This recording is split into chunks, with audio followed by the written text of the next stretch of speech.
دوستان سلام، امیدوارم حالتون خوب باشه. امیدوارم این ایام سخت و به خوبی و سلامت گذرانده باشید. میخوام چند تا از بازی 3 دقیقه‌ای 3-0 خودم رو که توی این مدت بعد از اومدن اینترنت بازی کردم و براتون بذارم.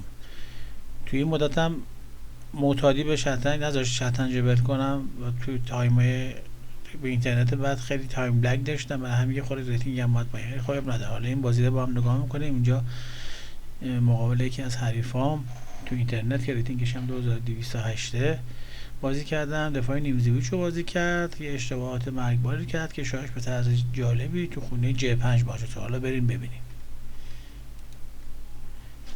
A4 اینجا من با اسب 6 از گامبی وزیر سعی کردم خارجش کنم که اونم جواب داد، خارج شد شروع پیاده E4.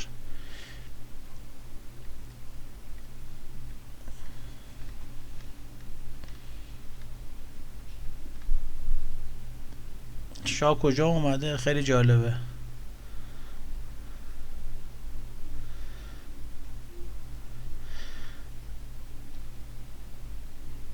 الان من تشنه خونه E4 که اونجا رو بگیرم به قول معروف، چون تو شبکه منم اشتباه کرد برگشت اینجا. حتی خب چاره هم نداشت دیگه، فقط همون خونه رو داشت.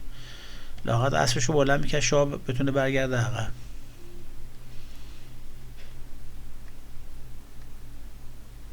بالاخره تونستم گولش بزنم. فیل اومد بره دفاع از اسب. خونه E4 رو گرفتم، بعدم J5 مات. امیدوارم خوشتون اومده باشه.